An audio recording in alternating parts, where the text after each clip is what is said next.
And by high cash flow, I mean $15,000 a year in cash flow. And by high cash flow, I mean that the property was only $50,000 in total. Okay, let me tell you the story.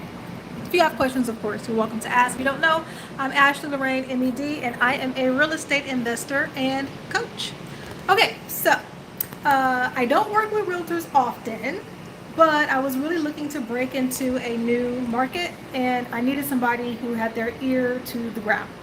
I hired a realtor, and if you don't know my buy box, it's properties less than 100K. So as I was working with this realtor and we're closing deals, closing deals, closing deals, and obviously on the HUD it shows how everyone gets paid. And he's asking me like, how are you making all of this money? Like essentially he's doing all the work, right? But I'm walking away with these big checks. And the reason why his checks weren't as large is because the properties that I buy are under 100K. So if he's getting his 3 or 5%, it's not really, a significant amount. At least that's relative. I'll say that. So long story short, I told him, I said, listen, you're buying the wrong houses. So he owned some properties already, but the properties that he was buying, they were $250,000 ish. That was his thing. And the down payments for those already at 20% is what, like $50,000. And so after he saw a couple of deals I'm closing, I let him know, listen, for what you're paying for your down payment, you can have an entire house that is cash flowing and rent ready. It's not like some dilapidated, falling apart house. You're just in the wrong market buying the wrong houses. So I found out that on some of the properties that he owned, he had finally started to understand wealth and he was trying to pay the debt down. But I mean, sorry, this is just incredible to me because I invest so differently. So he's paying like $500 a month, the difference between what his renter is paying him and what the mortgage is on his property. And for him, and I get it, for many people that makes sense. He's like, well, I really want to just hold it for appreciation. So I might not see the money now, but I'll see it later on down the line. But you're paying every month, not to mention if something breaks, or you get a vacancy, like just madness. So I told him, listen, I respect your strategy, and I'm not saying change it. Like if that works for you, let it work for you. But why don't you buy some assets, hence a couple of cash houses that will cover that $500 that you're paying per month. So instead of using your $50,000 for a down payment on a $250,000 house for your next house, just take that same $50,000 and buy a cash house. There are certain markets where you can buy a house for $50,000. It's not in some terrible neighborhood. It's not falling apart. It's going to need a little bit of turnover to get it rent ready, but it's $50,000. Okay? And then on that same house, at least the way that I like to do it, is I'll get a Section 8 tenant in there, and that way I'm getting far above the market rents that a cash buyer will be able to buy in that same area. So in his example, and many examples, because I have most people do their same play this way. So he bought a house. The house was $30,000. We had to put $15,000 in it to get it rent ready and nice, things like that. I did save him on closing costs. Because he closed so many deals, he didn't even know you could negotiate with a title company. I'm like, all these deals we closed, like they can work with you, and they did. So all in, we ran about $53,000. Then Section 8 came in, and Section 8 was paying $1,400 per month for that property. So of course, taxes and insurance, you can account for that. He paid that up front, but let's say if he were to pay it monthly, let's say he's walking away with, I don't know, $1,100 a month. I mean, that's amazing, right? That's giving him what, about $12,600 per month, something like that. $13,000 a year. So $13,000 a year was great for him because now he could use that asset to pay off his other assets. Well, to me, they weren't assets because they weren't paying him, but he thought they were assets. So I tell people all the time, like your investments should be working for you two ways. Your investment should be giving you cash flow and it should be increasing your net worth. Now, when you have a larger portfolio and you're looking for balance, totally fine. If you want to over leverage on loans because you know what you're doing, you're a professional, and then you just sprinkle a couple of cash properties in there just to cover any expenses from your other assets. But anyway, that's the story of how I helped my realtor to buy his first high cash flow property. And he hasn't looked back since. Most people don't once you start learning this formula. But the main thing is you just have to know where to buy, what market, and you have to know what to buy, like how many bedrooms are going to get you the most money. So I hope this helps somebody. I know it helped him. I can give one more example since I see some people aren't here. Hey guys. Hi, M. Alvarado. Hello, Roy. Hey, Jay Stoney. Hey, Jay. Hey, Roy. All right, so I'll give one more example and then I'm going to hop off because I know everybody's tired from work. So that was the realtor I helped. Okay, so there's another story that I love to tell. This guy I worked with over this past summer, and he was a retired physician. And he retired early. He wasn't that much older than me. So he retired early and he started to build his portfolio. And he did the same thing most people do, right? He went out and got a loan. He bought actually here in Houston. He bought here in Houston. He bought 3 properties and had them rented out. And the same thing, his idea was, hey, I'm going to do this for appreciation.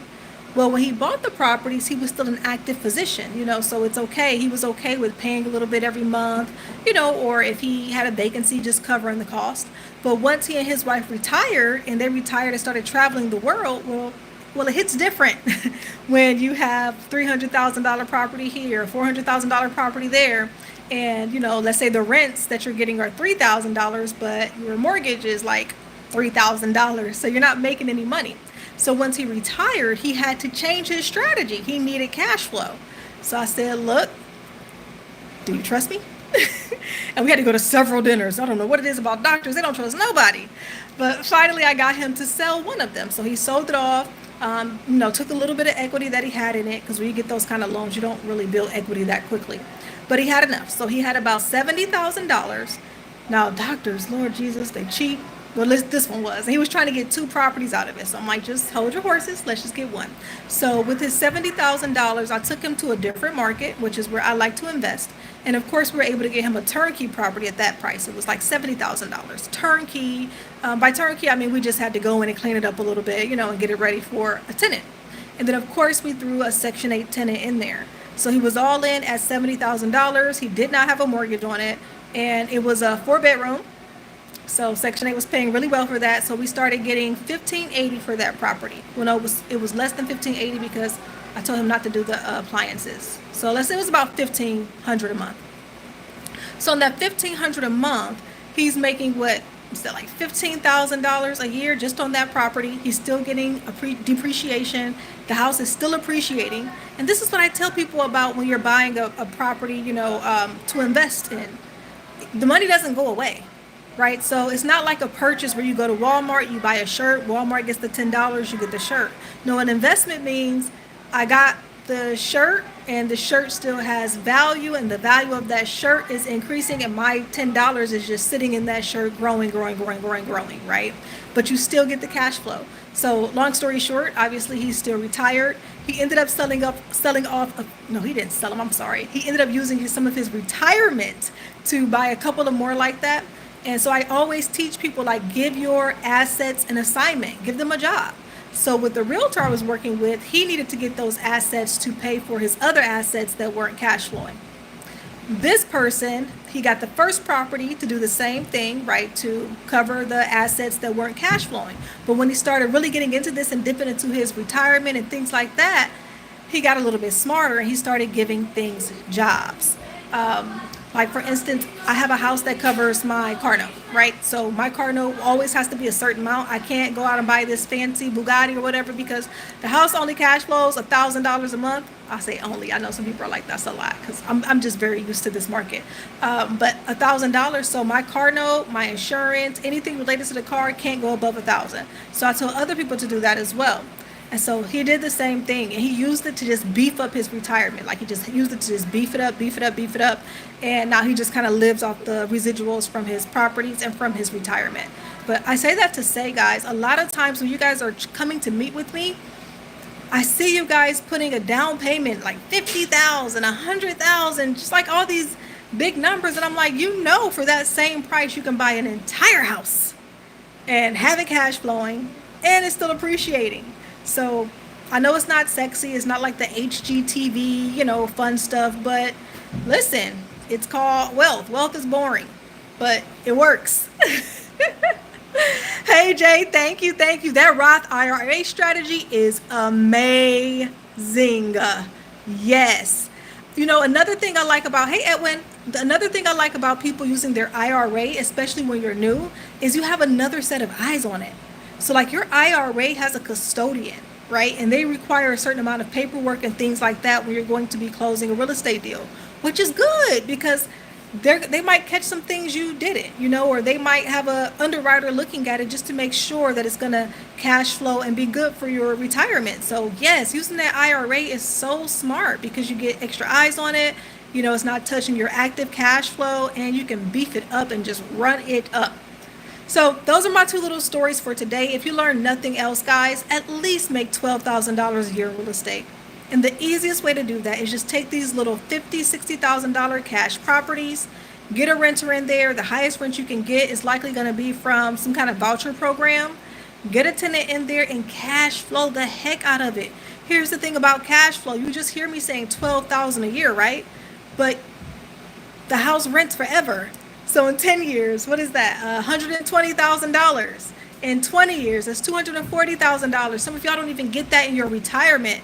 And this is from just some $50,000 real estate investment that is just cash flowing like crazy because that's what the market's there to do. So anyway, if you're interested, of course, I love teaching this stuff. I was a principal forever. I still sit on the board for the YMCA. I love teaching and preaching and showing off this cool stuff. So let's meet. If you have a deal or an idea or something that you want to run by me, happy to talk to you about it. But you already know what I'm going to tell you. Get the cash flow and the net worth at the same time. You don't need to choose. Get both. All right. I'll see you guys later. And hey, thank y'all for coming in here, man. I appreciate it. If you like it, please subscribe. That way, every time I go live, you can see it. I have tons of videos that I teach you so many things that you might want to know. Or just if you're an information person and you just want to know stuff that you'll never use, hop on too. All right. All right, Jay Stoney, I will see you later. Keep in touch with me, Jay. Bye, CC Raider. Bye, Edwin. Bye, Roy. Bye, Maddie. Bye, Alvarado. See you later, Marissa. Good seeing you guys. And hey, tune in next time. Don't forget to subscribe. And I can't wait to do this again with you. Bye, guys.